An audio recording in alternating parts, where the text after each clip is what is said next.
Hello, welcome to Garden Chronicles. My name is James David.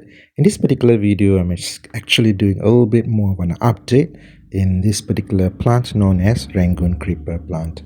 Now, one of the things that I find that is a very unique factor here is that I have noticed this particular sunbird that is a male one that is actually resting upon this plant, and when I do approach it, it's trying to mimic the plant, making it itself more like an invisible or more like part of the planet. That is something very unique and funny, and I find that I just want to share here to you in this particular video. These birds do visit my garden simply because of the nectar bearing plants, and I find that these are the types of supposedly like sunbirds, sorry, just like hummingbirds, but here in my tropical region this is known as sunbirds.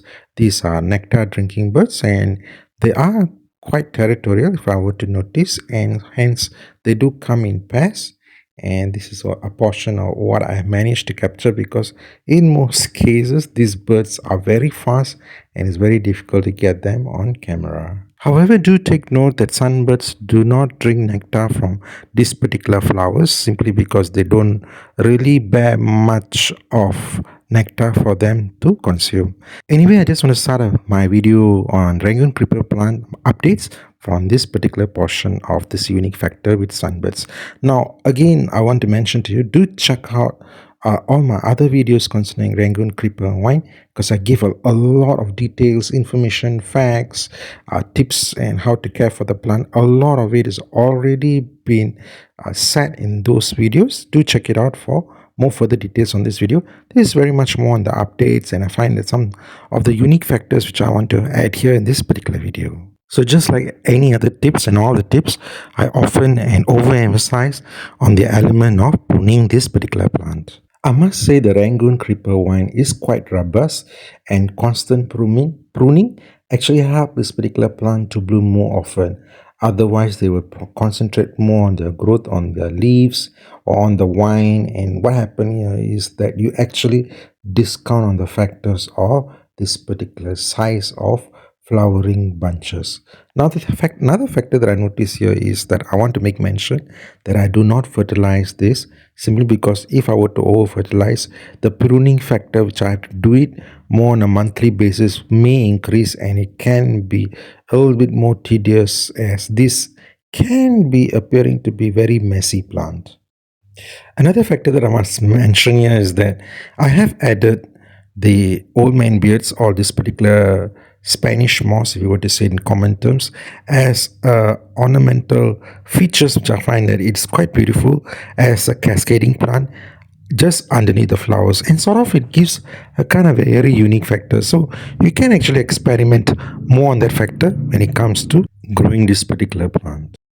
Another factor that I often forget to mention here is that these are not actually growing on a pot, more on the factor where it's actually connected to the main ground factor. I mean to say is that actually it was growing on a pot, but eventually from the pot the root has overgrown it from its drainage hole, and the whole root has already connected to the main, sort of like a connected to the land. So in that sense, I believe that that's where the plant is sort of like self-sufficient, that is actually getting its water from whenever it drains or connected to the deeper part of the soil or from the ground. So hence I'm not so worried about overwatering or underwatering, because it has already established itself when it is already connected to the soil. In that case, what I want to mention here is that there is good and bad point of it. One of the factor here is I don't have to worry about overwatering or underwatering, but somehow it can be invasive, as this can put out shoots or suckers where another plant may arrive or may be invasive. So these are the things that you have to look out to.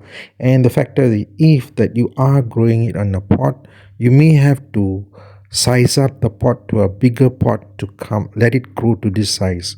Now I've received a lot of messages on this where the plant is not really doing so well, simply because I believe that the plant is still young and have not reached its maturity size.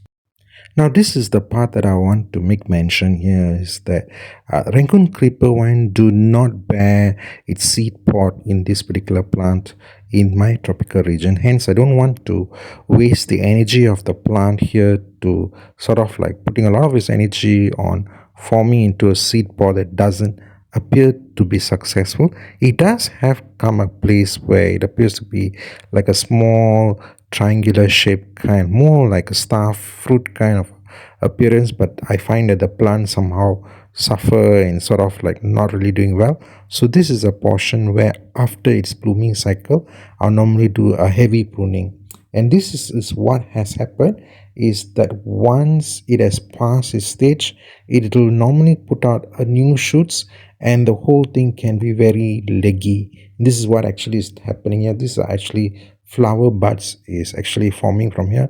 That means in a way to say that I have actually delayed my pruning session. So this is what appears to be like if I have failed to prune them on that important cycle. So once it's finishes blooming, it is very important to prune. Otherwise, new shoots will appear from the matured stem and the whole thing can appear to be very sort of like messy looking kind of thing. So you can see over here it's more on the factor of it is already finishing its blooming cycle, and you can see a little bit of buds is appearing and the flowers do not fall off. You can see something like over here, if you notice, a new flower buds are actually forming. Now normally what I'll do here is I'll just trim off the whole thing and just get rid of it because it is not going to be beautiful looking. I mean, sorry, in a way the clusters of the flowers may be half the size of its former glory. And you can see over here it's like it's shooting out a shoot. So this is more on something that you really need to avoid for your plant to come to this kind of stage, because once you arrive in this kind of position and if you don't prune it, it'll appear to be more on a wilder version. Do take note that the leaves will be growing much more bigger and they will be more forming more wine, and the factor of the flowers may not be appearing much and the whole thing will be very much green. So over here I'm going to show to you what I have done when it comes to heavy pruning. Of course, the most important thing when it comes to pruning, do use a clean pruner or a scissors. If you need to, wash it and sterilize it before cutting the plant. So this is how I actually do it. If you notice that I'm actually more of very much on a merciless kind of thing, just cut and take out as many bunches as you can. Just keep the main branch. Do not trim off the branch off, just all the side shoots off, and I think basically that's about it. They will come in bunches and it's actually very easy to prune them. So see, we notice that this is what I meant. Just take out the whole thing off. I can tell you that the new shoot that will be appearing, once it appears in that length, it will be with flowers. So you need to avoid very long branchy thing from growing into from the main vine. This is what it is, quite an hassle in a way to actually remove all of it, unless you are in a position where you can use a ladder or something of that. But for this video, just for a quick tutorial, I'm just going to show to you what I'm actually doing and just actually taking a lot of it off from this main branch. So anything that is green, anything that is branchy, I'm just going to cut it off, because believe me, from the main vine a lot of these new shoots will be appearing. So in a way to say that it is okay to prune heavy such as this. So you can see the amount of branches and Rangoon Creeper vines that I've actually pruned off. You can actually use these prune pieces for propagation. However, I must say that it is quite challenging. I have tried few times and I find that when it comes to, for me in personal use, I think one plant is more than enough. So I have tried. The success rate is very slim. However, it's not impossible. I will show to you what actually have taken place once I pruned it later in my next video. So this is the element or a basic pruning. If you notice here, it is the main vine that I mentioned. I'm thinking of sawing it off because it looks so ugly. But for now, it's just for this particular video. If you notice that the thick trunk kind of thing, this is what I meant when I say a main vine. So this is how it's need to be kept, not to trim off. So the whole plant will regenerate by itself all over again. So I just keep the main trunk, as I said, the main vine is the trunk.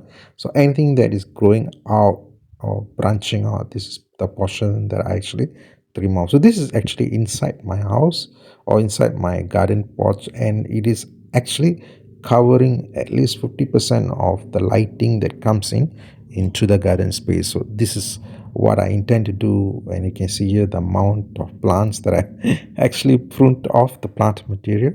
So you can see they do give out a lot of leaves, a lot of branches. So this is the huge amount of pruning that is just actually inside my porch.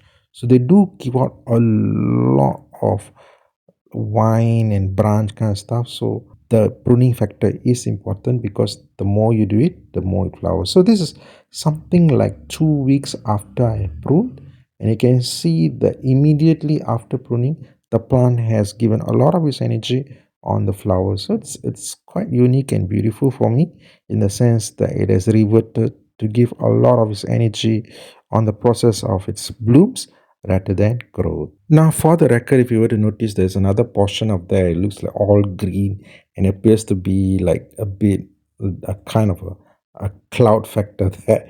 I actually have to prune off this whole thing because it's more like a sore eye kind of stuff. So I would plan to do so later after this video, but just want to show to you a little bit of it in more an experimental factor of how it appears to be after pruning.